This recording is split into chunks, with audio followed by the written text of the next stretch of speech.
Did you know the potato is the only food in the world that provides all the nutrition a person would need in order to survive?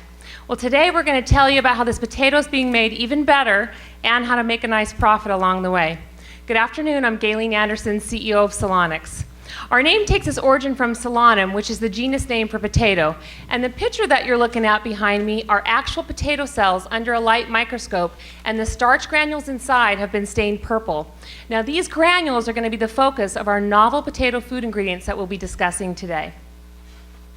Diabetes and obesity are a growing health concern in America. In fact, the CDC reports that more than 60% of Americans are either overweight or obese. And this is caused from high-calorie diets with low nutritional value and low fiber.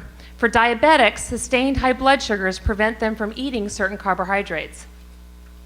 Now, this is a famous study that first showed that increasing resistant starch in your diet had health benefits. It included 40 diabetics who consumed 30 grams of resistant cornstarch per day over a 4-week period. And what the study showed was that this type of diet had significant health benefits. This included reduced weight, improved insulin levels, improved glucose response, and lower fat and cholesterol levels. And you'd expect to see the same results in non-diabetics as well. The mission of Solanux is to offer a wide range of potato-resistant starch products that provide significant health benefits and food choices to the consumer. Now, this addresses the glycemic and weight issues I just mentioned, but also food allergies such as corn and wheat. So what's our market opportunity? The fastest growing consumer megatrend is that of functional foods. And these are foods that offer specific health benefits. So for example, calcium fortified orange juice. In 2010, market demand for functional foods reached $109 billion. Now, modified starch is a functional food ingredient that's used in a large percentage of the food and beverage industry. And it's used to affect things such as moisture, texture, and reduce fats in foods. And the starch market is growing at nearly 7% annually. So before I go any further, what is resistant starch? Or it's also commonly called RS.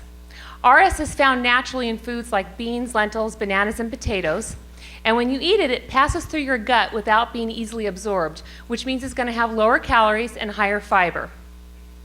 Now, this is a table that shows other examples of RS.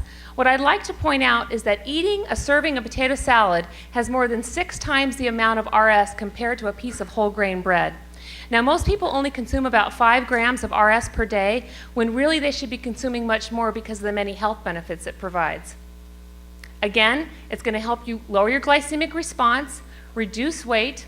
It's also going to help your body better absorb key minerals that it needs, and it's also going to act like a prebiotic by feeding the good bacteria in your gut. The glucagon process was developed at the University of Idaho by Dr. Carrie Huber. Now, normally the excellent RS benefits that are found in raw potatoes are lost when they're cooked. Dr. Huber discovered the best method to improve RS in potatoes when they go through heat processing. And we can use this process on any type of potato. Now, Jacob's going to tell you a little bit more about how the technology actually works. Good afternoon. My name is Jacob Pearson, and I'm the COO of Solanux.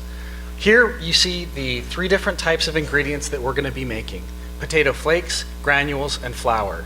These dehydrated potato products make up 10% of the national potato industry, and these products have many advantages, including excellent storability, low transportation cost, consumer convenience, and versatility as a food ingredient. These same advantages make them ideal for targeting specific consumer needs. What makes our product unique is we increase the amount of resistant starch present in these dehydrated potato products. There are 4 kinds of resistant starch, each best suited for a different application. Type 1 resistant starch is where the cell wall remains intact and acts like a physical barrier to prevent digestion. Type 2 resistant starch occurs in uncooked foods. Here, the starch granules remain tightly bound together and are less digestible. Both type 1 and type 2 are the kinds of RS that Gayleen mentioned earlier that occur in foods naturally, like beans and bananas. Type 3 resistant starch occurs in foods that are cooked and then cooled, like potato salad. Type 4 resistant starch is made by chemically modifying the starch granule to make it less digestible. This is the first type of resistant starch that we will be making. The glucagon process is protected by 2 different patents. The first patent is for the actual process. We have protection both at the level of the class of the chemicals used as well as the best method. The second patent is the use of potato RS in food products. For both of these, we filed US utility patents, which have both reached the publication stage. We've also filed PCT or global patents. And for the process patent, that just reached the national stage. One thing that's really important to note is that we don't need any specific FDA approval to get our products out onto the market. This is because we're using FDA-approved enzymes and chemicals and processes. But we can also right away make structure and function claims because of the higher fiber in our dehydrated potato products.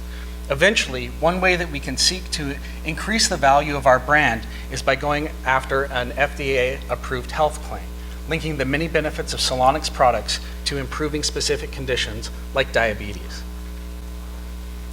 The question is now, though, how does this impact you? Well, I went out and grabbed a bag of baked Lays. This is the kind of product that our ingredient would go in. If you turn it around and look on the back of it, you will see this nutritional information. If you look at the total carbohydrates, currently in the product there are 31 grams. With the glucagon process, we can cut this down into about half, which means, and that turns into dietary fiber. This means that it goes from having 31 grams of carbohydrates down to 15. And it goes from only having 2 grams of fiber up to having 17 grams of fiber. It will also reduce the amount of calories that are in this type of snack. Our ingredients will be produced in 3 different stages. The first ingredients that we'll make are for potato-only products like mashed potatoes. In fact, we've been working with Simplot and have already put our ingredients, we've just finished the 3rd round of testing where we put our ingredients in their mashed potatoes. In stage 2, we'll branch out and begin making ingredients for a variety of snack foods. In stage 3, we'll continue to expand and make ingredients for things like ice cream and other specialized uses. We're going to locate our manufacturing facility in Idaho because it's responsible for 25% of the national potato production. Specifically, we'll be located in Pocatello, Idaho, which is centrally located among the majority of the potato growers, dehydrators, and food processors within the state. It's also strategically located on I-15, which you can see here in the red, that runs from Los Angeles up to Canada, and I-84, which is connected by those 2 yellow stars up there. It connects the whole Pacific Northwest. This way, when we're ready to expand, we've already identified a facility in the Tri-Cities area of Washington where we can set up operations and be also located centrally among the majority of potato producers in Washington and Oregon. This here is a layout of the industry standard of the steps taken to make dehydrated potato products. But our magic happens here at the batch modification stage. This is where we apply the glucagon process in order to make our ingredients. There are many companies that make modified starch from corn, wheat, or other sources. However, our products have several competitive advantages. Like Solanux, MGP Ingredients and Penford Ingredients make modified potato starch, but Conagra and Cargill do not. None of our competitors make modified potato flakes and granules, and they do not make modified whole potato tissue products. And finally, all of their products do not have robust food applications. And what I mean by that is our ingredients can go through food manufacturing and still keep their full health benefits. And finally, all of our products are gluten-free. The Solanux ingredients are going to be new to the market, so we're going to have to use a push marketing strategy right from the beginning. We'll travel to trade shows like the World Potato Expo. Many of our team members have been there several times. And also purchase ad space in specific magazines and journals like the American Diabetes Association so that we can educate consumers on the health benefits. On the product side, we'll use ingredient branding so that we can target our final consumer products, people in the consumer area. And we'll also develop a brand that will be recognizable on packaging for products that include our ingredients. Our sales and marketing plan really follows our operational stages. In stage 1, we'll use these applications in mashed potatoes and French fries, and we've targeted 3 companies to start with: Simplot, Lamb Weston, and McCain Foods. In stage 2, we're moving on to snack foods, and here we've already started this process by working with Frito-Lay, specifically with the senior scientist for the Baked Lay's potato chips products. And in stage 3, we'll move on to even more specialized products, including desserts. And here we're targeting Conagra. And we have a lot of contacts within Conagra, specifically Frank Muir, who's the Idaho Potato Commission president, and he's on our advisory board, and he's the former vice president of marketing for Conagra. In order to set a competitive price, we first looked at a Frost & Sullivan report that showed that the resistant starch market has been steadily increasing since 2004 and is projected to continue increasing through at least 2017. We also spoke with the Vice President of Application Technology and Technical Services at MGP Ingredients. He gave us information about their RS pricing structure, typical packaging weights, and methods for shipping. We also spoke with the Senior Business Director of Global Nutrition at National Starch. He confirmed this RS pricing structure and also confirmed that there would be demand for our product at a current high-end pricing. Based on this information, we felt comfortable to begin our pricing at $1.50 a pound. So let's talk about the financials. These are the financials that we've been working with. They were developed by our team, and we had input from 2 different companies to make them. But over the course of the last 2 days, we've had some really great conversations with judges, and we've received a lot of feedback on our business plan. Based on this feedback, we've realized that we need to change our strategic direction and rework some of these financials. So last night at 10 o'clock, we called up 2 of the vice presidents of Simplot Foods and started discussing our options. One of the main ideas that kept being brought up was, why are you investing the capital to build your own facility? Why not just co-package this or sub-license this and then just exit out of it? And the thing is, when we were talking to them, what we realized is that within the potato industry, there are a number of traditions, one of which is not early adoption of new technology. So we're going to need to establish our own facility.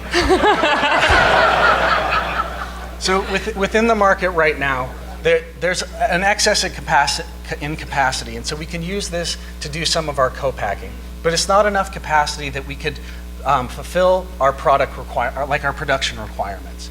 And so, and then also, like, these big players within the industry, they don't move into these new markets unless there's some existing demand. So we're going to create that demand. So we've gone through all of this, we've restructured it, we've rerun the financials on it, and after the 5-year period, we will be, with our new projected revenues, we'll be producing a net income of $18 million. And yeah. Sounds good. $18 million in profit. How do we get there? Solanux is looking for a $2.5 million investment to help us create our first products, set up our manufacturing facilities, and establish our sales and marketing team. What we offer in return is world-class research with Dr. Carrie Huber, a disruptive technology in the food industry, much like sweeteners were to food products, and an advisory board that includes some of the world experts in starch and potato industries. But we also have a great management team. I've worked for over 10 years in tech transfer, and this is the first time I've seen a technology come across my desk that I really was ready to leave academia and start this company. Additionally, for the past 4 years, it's been my project to manage, including all the IP and working with the inventors. Jacob has experience in business, contract law, and he also spent several years working on the human microbiome project. Carrie Huber, our inventor, is a leader in potato starch in the world, but we also have an executive that worked for 23 years at Basic American Foods, and this is an industry directly what we're working on, and a consultant that spent over 10 years in the FDA as a food examiner. So I'd like to end with a few facts. Most people don't realize that one medium-sized potato has more fiber than a serving of broccoli, more than 50% of your daily vitamin C value, and more potassium than a banana. With more than 60% of Americans having weight issues, 1 million new type 2 diabetes cases that are diagnosed each year, and a rise to food allergies in corn and wheat, we believe that potato products are the smart choice for good nutrition. At Solanux, we are striving to make better food for healthier living. Thank you very much.